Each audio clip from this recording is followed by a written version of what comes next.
Salut, les hamsters! Imaginez un vendredi soir cosy avec des bougies et du trading!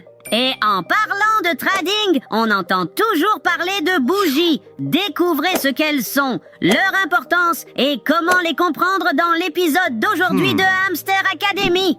Pour réussir en trading, il faut développer une stratégie et lire les graphiques. Bien sûr, investir dans le Bitcoin en 2009 aurait été idéal car vous n'auriez plus eu à travailler, mais nous ne pouvons pas revenir en arrière. Alors, concentrons-nous sur la planification pour l'avenir. Les graphiques peuvent sembler intimidants au début, mais avec quelques images et explications, vous comprendrez les bases. Ne vous inquiétez pas, nous allons explorer 7 graphiques clés.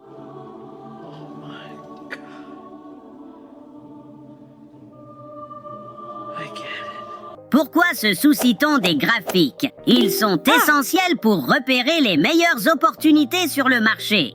L'analyse technique aide les investisseurs à identifier les tendances et à prédire les mouvements futurs des prix grâce aux graphiques et aux indicateurs. Numéro 1. On peut dire que la mesure la plus utile et la plus complexe est le chandelier. C'est une barre verticale qui représente un ensemble de données relatives au prix d'un actif donné, à un moment donné. Souvent coloré en rouge ou en vert, il indique si le prix a augmenté ou baissé. Un chandelier rouge signifie que le prix de clôture est inférieur au prix d'ouverture.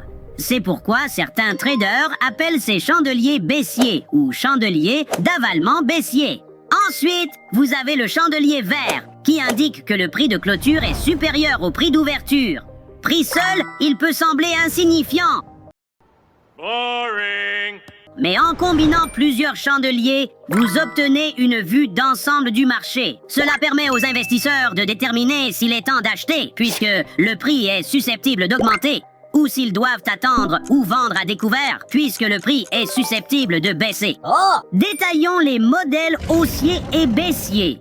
Les modèles haussiers, comme le marteau, signalent des mouvements à la hausse.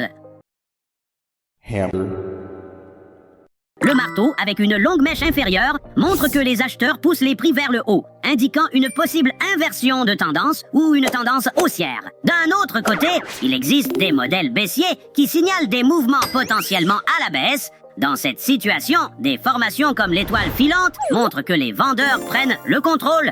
Bien que les modèles de chandelier soient un bon point de départ, un bon investisseur devrait également examiner les niveaux de support et de résistance qu'on peut trouver en utilisant des lignes de tendance. Support and resistance or key levels are one of the most important things that you must master when trading. Numéro 2, les niveaux de support. Ils représentent le prix le plus bas qu'un actif atteindra avant de remonter, indiquant une forte demande d'acheteurs. Par exemple, si une action est sous-évaluée, les investisseurs achèteront jusqu'à ce que le marché absorbe la demande. Vous pouvez identifier ces niveaux avec une ligne de tendance. Une ligne de tendance haussière se base sur les plus bas et deuxième plus bas de l'actif, définissant le niveau de support. En revanche, une ligne de tendance baissière est tracée en utilisant les plus hauts et deuxième plus haut de l'actif. Comme avec notre premier exemple, les niveaux touchant la ligne de tendance haussière sont des niveaux de résistance. I don't know. Que faire avec cette info? Vous pourriez acheter près du support des lignes de tendance haussière et vendre près de la résistance des lignes de tendance baissière. Cependant, il peut également arriver que le prix d'un actif fluctue dans une plage donnée. Les analystes cherchent alors une cassure à la baisse ou une percée à la hausse, indiquant que l'actif sort de cette plage. Les niveaux de support et de résistance peuvent aussi être utilisés avec des moyennes mobiles à long terme, ce qui nous amène au sujet suivant. Numéro 3, les moyennes mobiles. Les moyennes mobiles sont l'un des indicateurs techniques courants. Les investisseurs apprécient cet indicateur car il aide à lisser les données de prix. Having a clear view of the trend can help an investor decide whether to buy, sell, or hold a position. Et à révéler les tendances. Les plus utilisées sont celles de 10, 20, 50, 100 et 200 jours. Comment les lire? Quand une moyenne mobile courte, comme celle de 50 jours, croise une moyenne mobile longue, comme celle de 200 jours, cela peut signaler une opportunité d'achat. Les moyennes mobiles de 50 jours et de 200 jours sont très surveillées. Si la moyenne mobile simple ou SMA de 50 jours passe sous la SMA de 200 jours, cela forme une croix de la mort, indiquant une baisse de prix à venir. Dans un autre cas, lorsque la SMA de 50 jours passe au-dessus de celle de 200 jours, un croisement doré se forme, signalant une hausse des prix à venir. D'autres indicateurs techniques peuvent aussi être utiles. En voici 3 autres dans notre round bonus. Bonus. Numéro 4, l'indicateur On Balance Volume. Joseph Granville, souvent appelé Joe, croyait que le volume des transactions était un facteur clé des mouvements de prix sur les marchés. C'est ainsi que l'indicateur On Balance Volume est né. Les investisseurs l'utilisent pour repérer les cassures, parfois avant la ligne de prix. Prêt à calculer? L'On Balance Volume peut être calculé de plusieurs manières. No. Ou vous pouvez utiliser des outils pour vous aider. Passons maintenant à numéro 5, la convergence ou divergence de la moyenne mobile ou MACD.